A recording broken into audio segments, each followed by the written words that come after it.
当地时间1月20号，习近平主席特别代表、国家副主席韩正应邀在华盛顿出席美国总统特朗普就职典礼。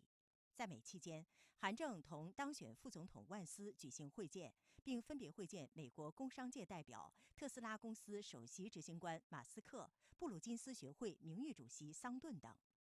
会见万斯时，韩正首先转达习近平主席对特朗普总统的问候，并祝贺万斯当选。韩正表示，近日习近平主席同特朗普总统进行了重要通话，就下阶段中美关系发展达成许多重要共识。中方愿同美方一道，坚持元首外交的战略引领，落实好习近平主席同特朗普总统达成的重要共识，推动中美关系稳定、健康、可持续发展。当前，中美两国都在努力实现各自发展目标和梦想。只要双方坚持相互尊重、和平共处、合作共赢的原则，就一定能够相互成就，造福两国，并为世界和平与发展做出重要贡献。万斯请韩正转达特朗普总统对习近平主席的诚挚问候，表示特朗普总统日前同习近平主席通话，进行了良好沟通。中国在国际事务中发挥着日益重要的影响，美方愿同中国发展长久、富有成果的关系，加强双方在国际和地区问题上的对话合作，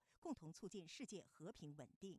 会见美国工商界代表时，韩正表示，中美关系开好局、起好步，保持稳定发展，符合中美两国人民的共同福祉和国际社会的普遍期待。美国工商界是中美经贸合作和中国改革开放的参与者、见证者、贡献者和受益者。中国将坚定不移推进改革开放，持续改善优化营商环境。希望美国企业继续投资中国，积极发挥桥梁作用，为中美关系发展做出更大贡献。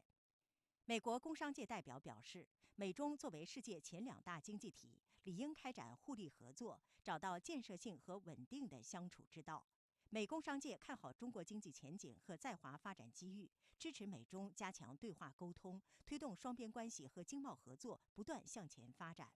会见马斯克、桑顿时，韩正表示，欢迎美国企业和各界抓住机遇，积极作为，共享中国发展的成果，促进中美经贸、人文等广泛领域的交流合作，增进双方民众之间的了解和友谊，不断改善和巩固两国关系的民意基础。马斯克、桑顿表示，美中经贸往来和人文交流合作具有重要意义，愿继续为此发挥积极作用。